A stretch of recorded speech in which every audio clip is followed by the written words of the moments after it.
ये है unset feeling Shanky के क्लिप्स, जहां आपको बड़े बड़े पॉडकास्ट एपिसोड्स छोटा छोटा करके दिखाया जाएगा। तो देखते रहिए और सीखते रहिए।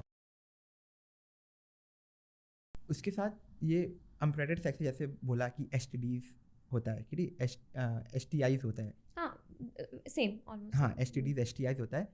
तो उनको क्या, उनके सिम्टम्स क्या होते हैं? Like how do I get to know कि जैसे मैं I am involve with 2-3 partners on a regular basis, अब मेरे को नहीं पता कि मेरे को एसटीआई हो चुका है।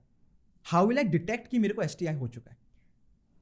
काफ़ी सारे तो डिटेक्ट ही नहीं, लाइक सिम्टम्स ही नहीं आते हैं, तो वो चीज़ अलग है। लेकिन उसके अलावा इचिंग हो रहा है, वॉट्स कई बार हम लोग को होता है, डिस्चार्ज अलग ही टाइप का है, स्मेल बहुत ज़्यादा चेंज हो गई है। So anything which is happening like different in your जो बॉडी, नॉर्मल नहीं हो रहा है, जो नॉर्मली नहीं है। मतलब पहले इतना तो सबको पता होता है हाउ अपना बॉडी के माई बारे में। Body, correct. लाइक तो कुछ भी अगर डिफरेंट हो रहा है, so don't like even think twice before going to a doctor. just go, like, and no one is judging you. हम लोग का काम ही है, no one is judging you. तो हर लोग ऐसे ही सोच के कि डॉक्टर के पास जाएंगे, वो पता नहीं मेरे बारे में। भाई, we have the same like 15-20 cases every day. For us, you are just a case. I know what you're saying. Don't overthink about it. And whatever age that is, अगर जैसे ये एपिसोड सुन रहे हैं, someone is, बहुत सारे लोग इसलिए डरते हैं ना रक्षिता डॉक्टर के पास जाने के लिए, क्योंकि उनको क्या लगता है ना, मे बी एक तो judgement what you said for sure, दूसरा होता है क्योंकि मैं छोटा हूँ, एम आई अलाउड?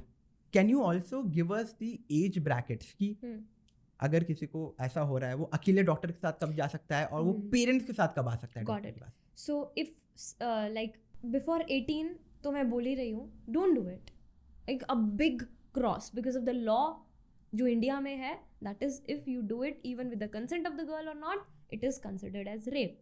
तो यू मीन टू से कि 18 से पहले कॉन्डम के साथ या बिना कॉन्डम के सेक्स ही मत करो 18 से? No, because it's not allowed. It is not allowed. It is not allowed. You live in a country जहाँ पे वो चीज़ अलाउड नहीं है, तो डोंट डू इट। ठीक, सिंपली। उसके बाद भी अगर ऐसा कुछ होता है तो आपको अपने गार्जियन के साथ जाना पड़ेगा। You can not go alone after 18, before 18। Before 18, okay. If you are 18+, you can go with the partner. Got it.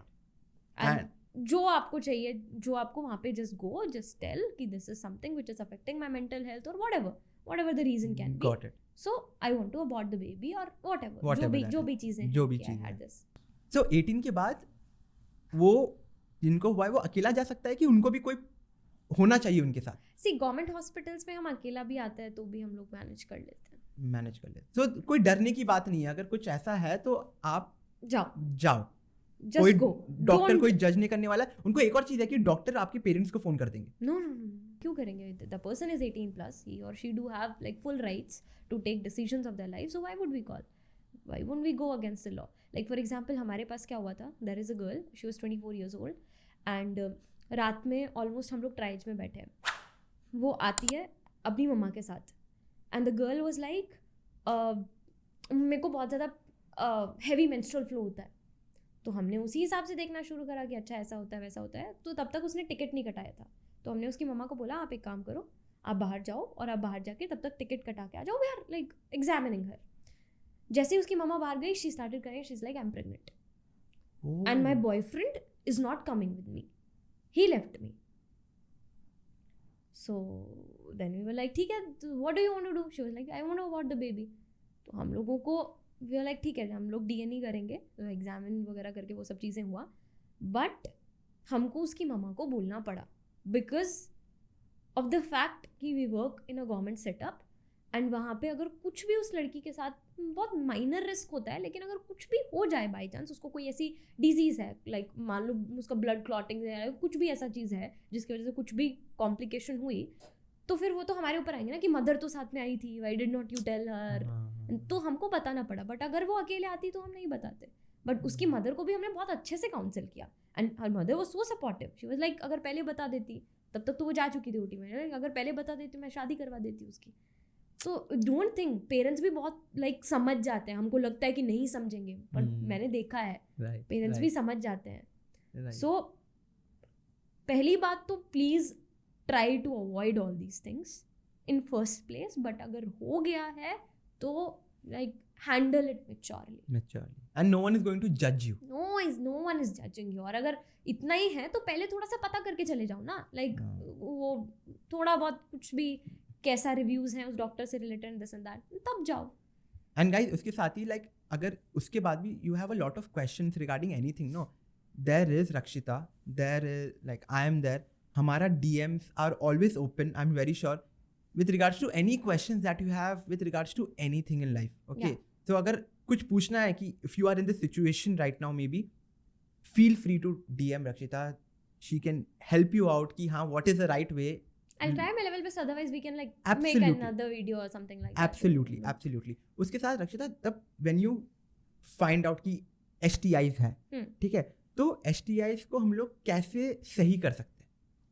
C hepatitis B और एड्स को छोड़ के बाकी अगर कोई भी अर्ली स्टेज के ऊपर डायग्नोसिस हो जाएगा तो they are like fully curable. So basically if I go to a doctor saying that कि फुली क्योरेबल, तो वो मेडिसिन जो मेडिसिन होगा, जो कुछ भी होगा, लाइक एंटीबायोटिक चलाना होगा या फिर जो कुछ भी चलाना होगा, फुली क्योरेबल. बट अगर एड्स और हेपेटाइटिस बी में से हुआ है तो फिर प्रॉब्लम है. ओके, कैन यू एक्सप्लेन थोड़ा सा एड्स के बारे में? I think a lot of people know. Hepatitis B क्या होता है? Hepatitis B